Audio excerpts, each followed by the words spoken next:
1월 둘째 주일을 맞이했습니다. 여러분들 가운데 주님의 평강이 이 시간도 함께 하시기를 주님의 이름으로 축복합니다. 평범하게 사는 것 같은 것이 우리에게 행복의 어떤 느낌을 못 갖게 할 때가 있습니다. 가족 품 안에 사는 거, 우리가 나라 안에서 사는 거, 우리가 교회 안에서 이렇게 은혜 안에서 살아가는 것이 평범한 것 같은데 그걸 느끼지 못하는데, 그런데 만약 밖에 나가보면은 정말 그 안에 얼마나 그립고 소중했고 행복했는가. 철없이 나갈 거야 하고 집 밖에 가족품을 떠나서 살아보면 이게 얼마나 후회되는 내가 판단을 했구나 하는 것을 알게 됩니다. 해외에서 살아본 경험을 해보신 분들도 계시지만 그래도 국내 사정이 이러네 저러네 해도 그래도 내 나라 우리나라가 안에 살아가는 것이 우리들이 보호받는 가장 소중한 축복의 자리다 하는 것을 저희들이 알게 됩니다. 은혜 안에서 자라가는 그런 모습이 되어야만이 우리들이 하나님 앞에 온전하게 성장할 수가 있고 또 변화된 삶을 살아갈 수가 있고 그리고 나서 하나님 앞에 제대로 쓰임받는 사람이 될 수가 있는 것입니다. 오늘 말씀 속에서 가장 많이 나오는 단어가 안에서라고 하는 거예요. 아마 주 안에서, 은혜 안에서, 말씀 안에서, 교회 안에서, 믿음 안에서라고 하는 것은 이 N이라고 하는 이 안에서는 일관된 거, 어떤 지정된 위치, 그리고 함께라고 하는 다양한 뜻을 품고 있습니다. 안에서라고 하는 것은 그만큼 그 자리가 일정하고 일관된 그런 모습을 말씀하고 있는 거예요. 첫 번째로 우리가 생각해 볼 것은 창세기의 우리 인류는 하나님의 은혜 밖으로 쫓겨난 이야기부터 시작을 하거든요. 창세기 3장 23절 보면 에덴 동산에서 내쫓으셨다. 그리고 땅에서 나왔으므로 땅을 갈아 농사를 짓게 하셨다. 공동번역을 인용했습니다만 아담과 하와가 선악과를 따먹는 죄를 짓고 나서 하나님의 판결은 에덴 동산에서 쫓아내는 거였습니다.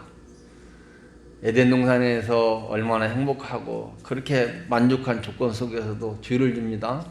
하나님께 불순종합니다. 그 살 자격을 잃어버리고 내쫓김을 당합니다. 구약은 죄를 지으면 쫓겨나요. 하나님 앞에 죄를 범하게 되면 하나님에게 버림받는 역사가 구약의 이야기이고, 구약의 하나님은 우리에게 용서보다 심판하시는 하나님, 공의로우신 하나님, 그 모습을 저희들에게 보여주고 있습니다.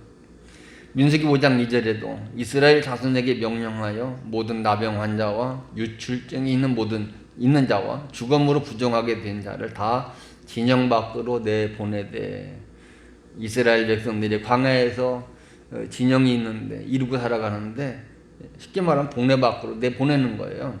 나병 환자, 유출증, 죽음, 장례를 경험한 사람들 다 동네 밖으로 일정 기간 격리하여 나가 있어야 됩니다.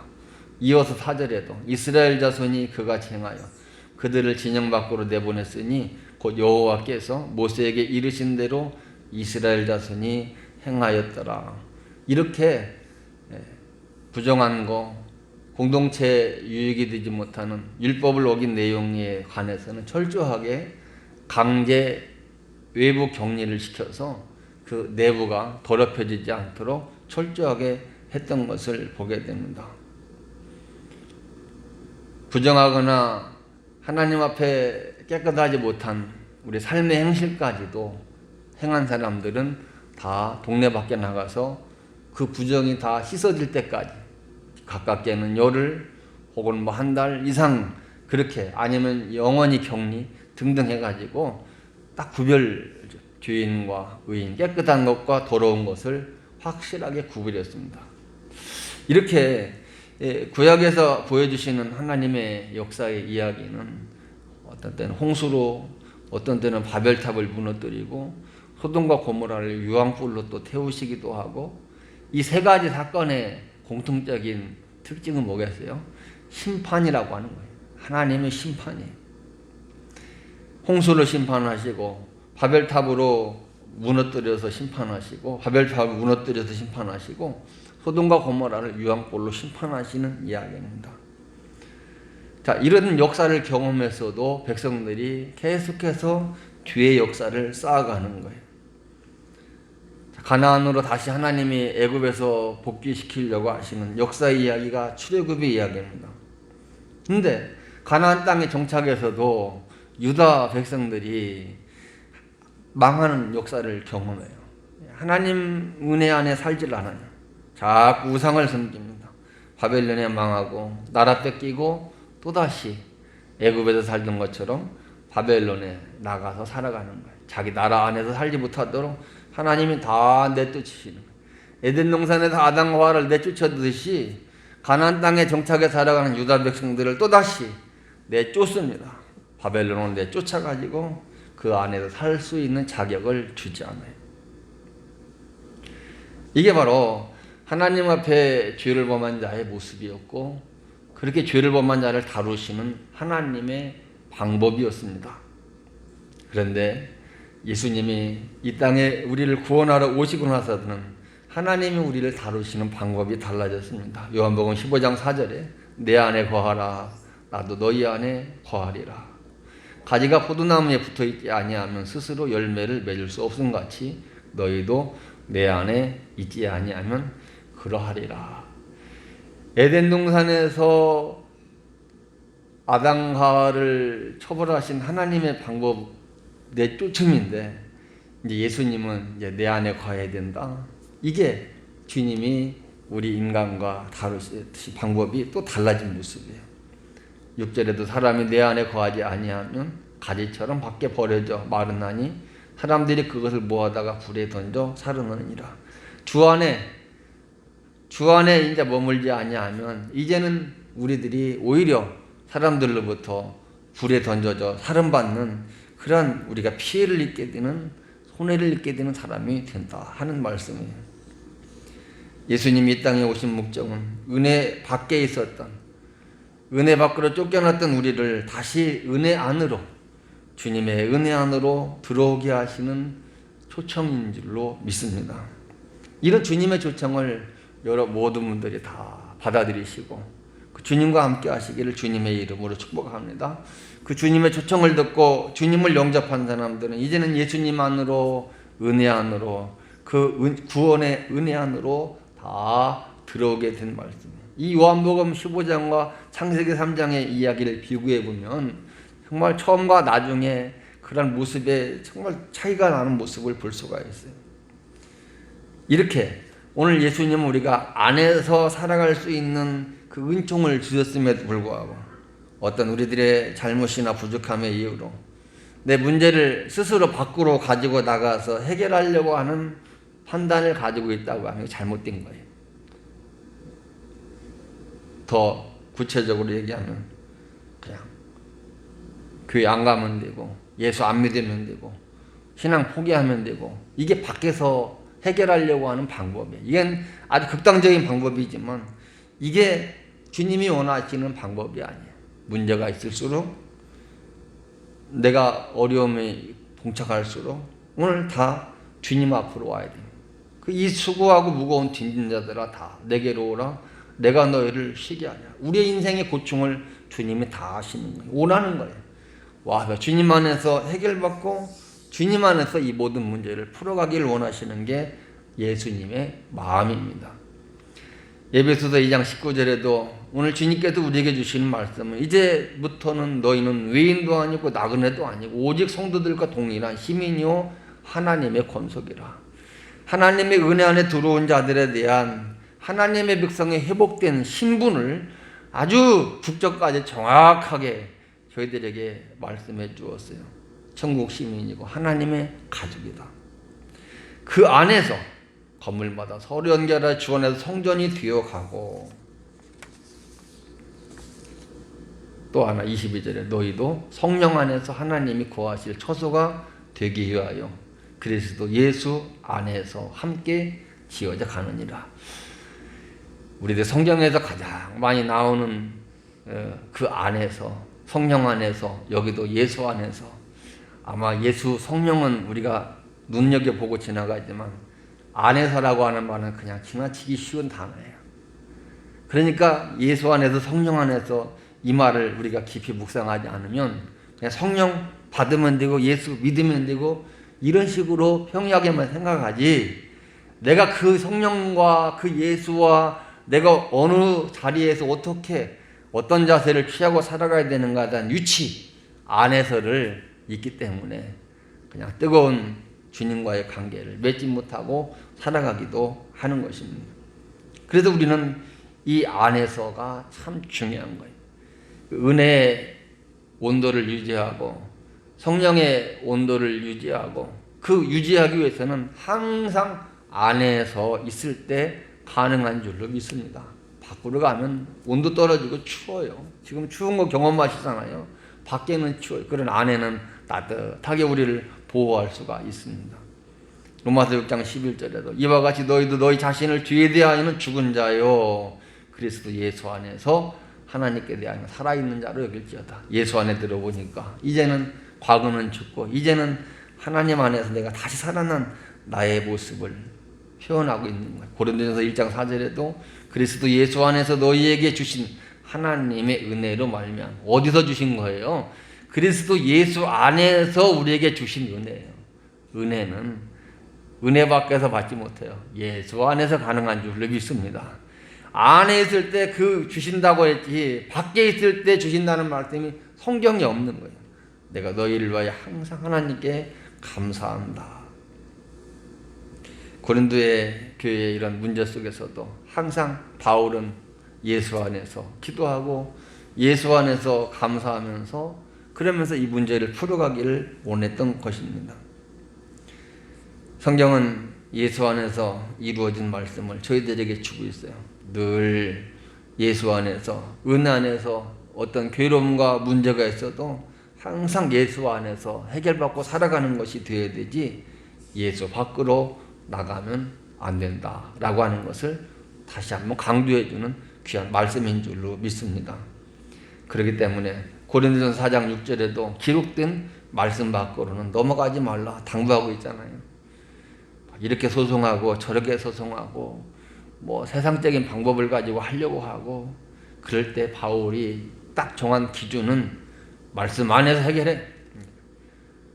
교회 안에서 해결하고 기록된 말씀 안에서 우리들이 풀어와야지 말씀 밖에서 이 문제를, 교회 문제를, 신앙의 문제를 해결하려고 하지 말라.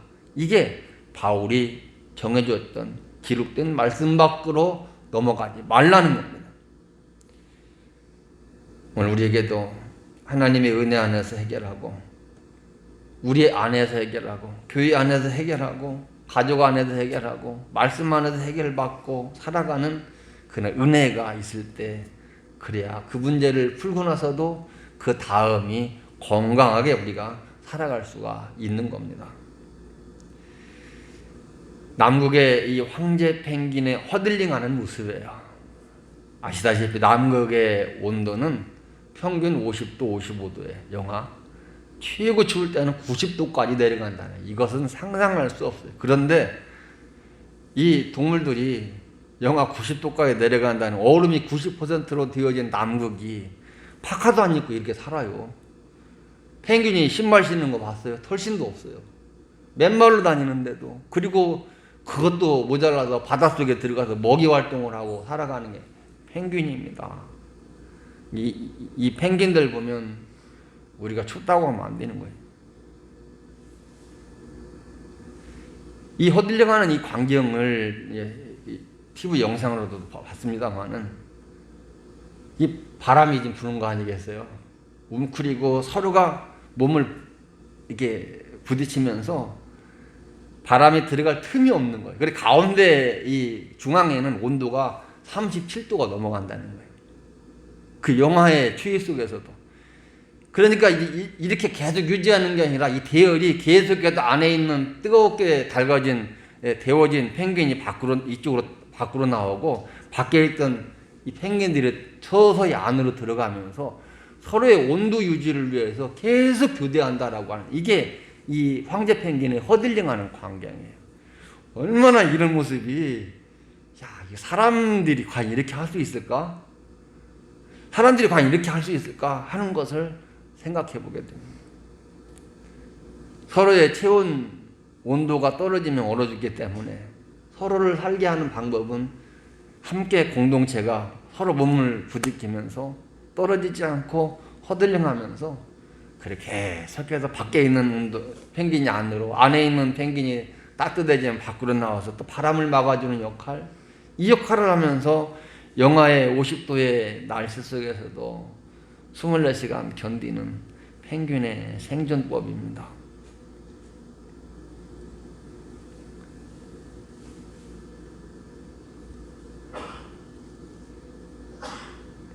또 한 가지 방법은 황제 펭귄들의 새끼를 어떻게 보호하는가. 물론 그 발밑에다가 이렇게 품고 있는 방법도 있지만 또 이렇게 새끼들을 가운데다가 다 모아놓고 그 어머니 펭귄들이 이렇게 뺑 둘러서서 바람을 맞고 그 온도를 유지하게 지켜가는 이런 모습이 또 이 추위에서 살아남는 그런 모습이에요. 이들이 살아가고 생존하는 남극의 생존법이 바로 이겁니다. 그들의 무리 대열을 이탈하지 않는 거예요. 그래서 서로의 온도가 떨어지지 않기 위해서 서로를 배려하고 안과 밖에 교대를 하면서 서로를 연결해주는 그런 모습이에요. 약한 이런 새끼 펭귄들은 또 어른 펭귄들이 땡 이렇게 둘러서서 바람을 막아주면서 또 이들의 체온을 잘 지켜주는 이런 모습을 이 펭귄 동물들의 세계를 통해서 저희들이 봅니다. 이 그림 보면서 야, 교회가 이래야 되는 거 아닌가. 오늘 교회가 바로 오늘 성도들이 이런 모습을 가지고 하나님 앞에서 우리의 은혜의 온도를, 영적인 온도를 잘 관리하고 지켜나가야 되는 것은 아닌가라고 하는 것을 깨닫게 됩니다. 은혜 밖으로 나가게 되면 얼마나 세상이 추운지, 얼마나 우리가 방황할 일이 많은지, 보호받지 못하고 우리 영적으로 아마 동사하고 말 거예요. 탕자가 큰소리치고 아버지 재산 받아가지고 집 나갔지만 집 밖에 나가 살아가 보니까 이게 큰소리친 거하고는 전혀 달라요. 환경이 달라요. 그 당당하던 그 모습 온데간데 없고 추체해진 모습을 가지고 고개 푹 숙이고 아들의 모습 가지고 아니라 난 종의 모습 가지고 자기 집에 돌아오는 이 탕자의 그 모습 견디다 못해 마지막 선택한 게 어디예요? 집안으로 돌아가 사는 게 그게 방법이 이것밖에 없다. 스스로 항복하고 돌아오잖아요. 여러분, 은혜는 아버지 아픔에 집안에 있을 때가 은혜이지 집 밖에 나가서 아무리 떵떵거려도 그 옮아가지 못하는 겁니다. 탕자의 선택의 결론은 아버지 품 안에 있는 게 가장 행복하다라고 하는 것을 깨달았습니다. 사랑하는 성도 여러분, 오늘 우리의 성령의 기름 부으심은 오늘 교회와 예배를 통해서 하나님께서 우리에게 공급해 주십니다.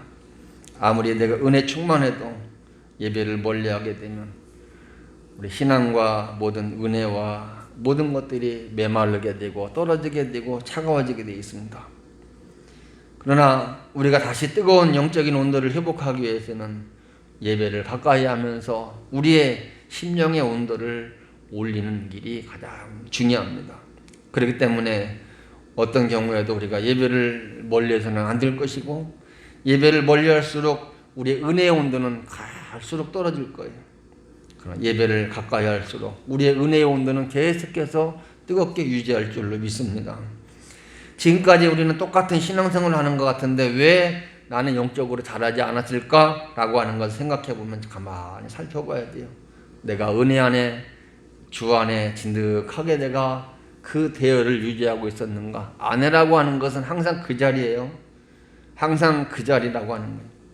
그래, 함께라고 하는 뜻이 있고 항상 그 일관된 지정된 위치를 말하는 건데 늘 하나님이 원하시는 그 지정된 위치에서 나는 내 은혜의 온도를 잘 관리하고 있었는가 하는 것을 살펴볼 필요가 있는 거예요.